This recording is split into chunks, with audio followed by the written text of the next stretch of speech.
So dito na sila naghuhukay. Isisigway ko doon ang poste natin. Puputulin ko ito.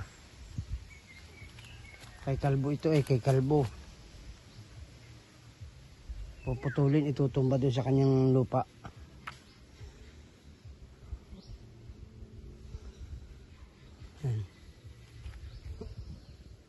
Ito isang puno lang naman yan, boss.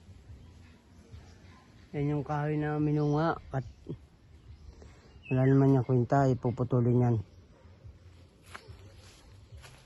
Tapos ito, titipakin ko ito.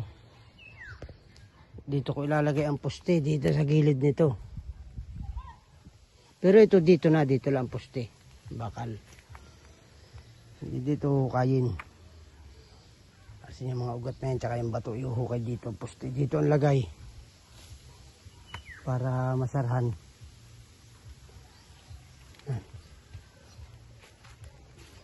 Ito yung hukay nila.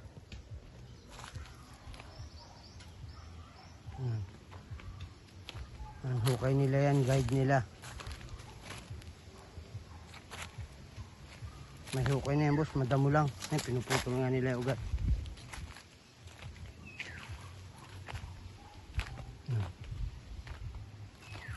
Dito. Babait ilang poste, 5 ang abutin? 3, 4, 5. 1, 2, 3, 4, 5, 6. 6 na poste, boss, ang abutin. Basta huwag kang gagawa ng 20 ang haba, ha. Pag may bumainti, 10 mo lang. Walang problema yun. Basta ang mas mahala ay matibay. Ayan, hukay nila. Ito yung hukay na malalim.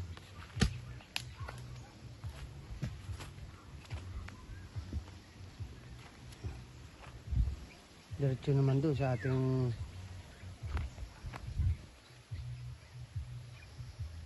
poste, ayun.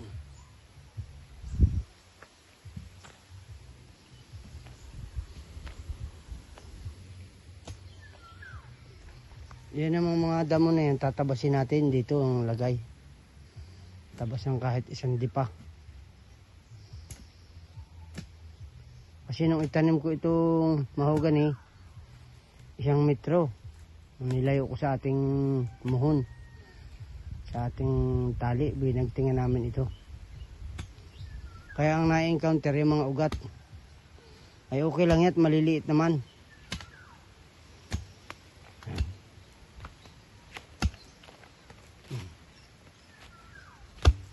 Hanggang dito na lang po sa aking video. Salamat po. Bye bye po. God bless. Bye bye.